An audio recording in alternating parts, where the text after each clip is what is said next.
The Democrats and the Republicans agree on one thing: them bad, us good. Vote for me and be happy forever. Vote for the other guy and your life will be ruined. Political battle lines have been drawn. No one remains neutral. The country is passionate. Some folks are passionately hopeful. The red states who put their faith in Donald Trump making America great again. Some as passionately fearful. The blue states who see nothing but ruin ahead. The red states won the 2024 election. They went big for Trump and all his promises to make their lives better. Now Trump's big budget bill has been passed, we are going to see what happens when his voters get the complete upheaval of the economy that they voted for. Will these changes fix America's problems? Will America be made great again? Will the red states get what they voted for, healthier, wealthier, and more secure lives? We all have opinions. But what is the objective truth? Who's right, red or blue? What's the data say? In particular, the data showing the 5 best and 5 worst states in the USA. Which ones are red and which ones are blue? And will President Trump make his voters in the red states richer, healthier, and overall better off than they are now? This video is part 1 of a 3-part series, analyzing the data from 2022 and 2023 before Trump took office to establish the baseline state rankings. If Trump's policies do what he promised, those rankings should change before he leaves office. Part 2 will be a check-in after the midterms in 2026. By then, the Trump administration will have implemented their big, beautiful bill. The effects of these changes will show up in the statistics by state.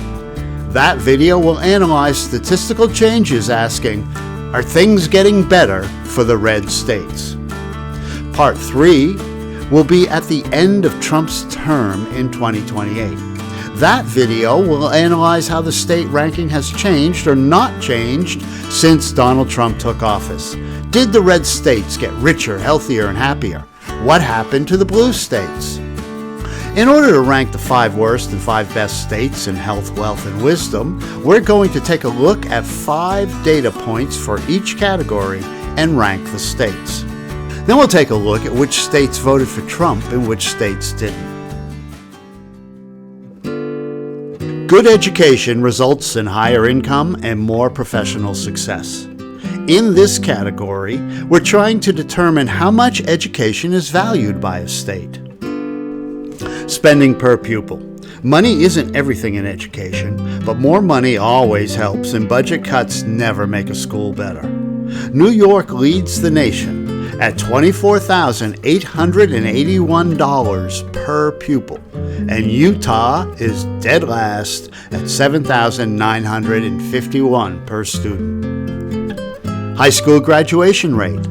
California has the worst dropout rate in the nation, with only 84.4% of students graduating high school, in contrast to high schoolers in Montana, who graduate at a nation-leading 94.5% rate.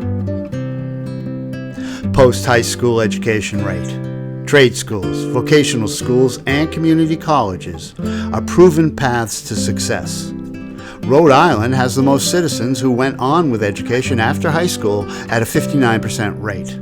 Alaska has the lowest rate of post-high school education at 29.3%. Percentage college grads. College education has long been the great economic equalizer in our society. Where do the most college grads live? The worst state for college grads is West Virginia, with only 24.12% of West Virginians having college degrees. The highest rate belongs to Massachusetts, with 50.62%. Percentage advanced degrees. Master's degrees and PhDs, lawyers and professors and doctors, these guys make up most of the upper classes in America. Who has the most? Massachusetts again leads the nation with an advanced degree rate of 28.27. Mississippi has the worst rate at just 9.35%. What's the point in being educated if you're sick all the time? What states are good and bad places to be for the general health of its citizens? Percent of population without health insurance. Insurance gets you access to health care. To be without could cost your life. Texas has the most uninsured, with 16.6% of Texans without health insurance. Massachusetts does the best job with access to health insurance with a 2.4% uninsured rate. Percentage on food stamps. This is a great indicator of food insecurity within a state and the resulting malnutrition and starvation. Utah is the best, having the lowest food stamp rate at only 4.6%, while New Mexico is the worst with a whopping 31.25%, or almost a third of their population, using food stamps to keep from starving. Infant mortality rate. This measures the basic quality of health care in a state. Mississippi is the most dangerous state to give birth, with 9.39 deaths for every 1,000 attempted birthings. North Dakota was the safest state for maternity, with only 2.77 incidents per 1,000 births. Violent crime rate, measured per 100,000 citizens, and includes homicide, rape, robbery, and aggravated assault. Maine is by far the safest state in the Union, with the smallest rate of violent crimes of 103.3 per 100,000 population. New Mexico is the most dangerous state at a rate of 780.5 per 100,000. Life expectancy. How long do you want to live? Mississippi promises the shortest time on this earth, with a life expectancy of 71.9 years. Folks from Hawaii enjoy the longest expectancy, 80.7 years. Wealthy or welfare. Rich is better than not rich. There, I said it. Money makes the world go round, greases the wheels of life, and makes you much more attractive to romantic partners. Money good? No money bad. Which states do all the folks live on Easy Street, and what states live paycheck to paycheck? Per capita total state tax burden. This includes property taxes, sales taxes, income tax, any way the state finds to deprive you of your hard-earned money. Doesn't matter how much you make if the state takes it all in taxes. Prosperity isn't about how much you make, it's about how much you get to keep. What states put their hands in your pockets the least, and which states take the most out of your hard-earned dough? Alaska has the lowest tax rate at 4.93%, so you can deposit more frozen assets into your local snowbank. New York has the highest tax rate of all the states at 12.2%. Pickpockets wearing Yankees caps. And don't get me started on the Mets fans. Total debt by state. Amount of government debt per person in the state. States do not live by taxes alone, but they also borrow money and spend more than they make, and it adds up. They pay those debts with tax money, so instead of building roads and hauling trash and purifying drinking water, your tax dollar goes to paying off old debt. Total state debt per capita is highest in Connecticut, where they shackle each citizen with $27,031 of state debt. Tennessee has the lowest per capita debt at a mere $1,708. Homelessness rate per 100,000 citizens. This number shows us the state's population that are in the most desperate poverty, an increasingly overwhelming problem in some states. The state with the biggest homeless problem is New York, at 52.7 homeless per 100,000. The lowest homeless rate belongs to Mississippi, coming in first for once with 3.3 homeless per 100,000. Millionaire households. The percentage of households that are worth over $1 million looks at the flip side of the homeless rate, the folks that never experience poverty. This time, Mississippi comes in dead last with just 4.13% of Mississippi households worth $1 million or more. Maryland has the most rich households with 9.72% millionaires. Show me the money. Can't spend what you don't make. What's the difference between average household incomes in America? Massachusetts has the highest median income at a comfortable $99,781. Mississippi once again finds itself at the bottom of the list with a median household income of $54,203. Now we know the worst and best in each of these 15 criteria across 3 categories.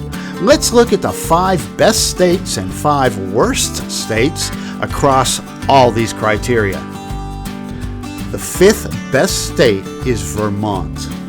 Very high in per pupil spending and graduation rates and all educational measures. 97% of Vermonters have health insurance, low total state tax burden, and low homelessness.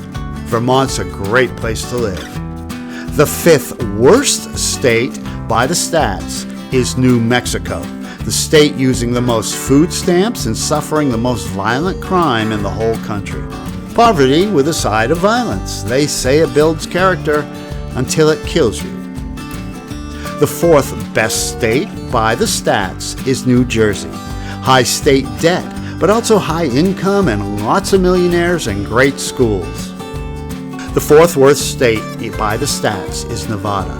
Mostly mediocre in the stats, but with one of the very worst education systems and a high percentage of food stamp users.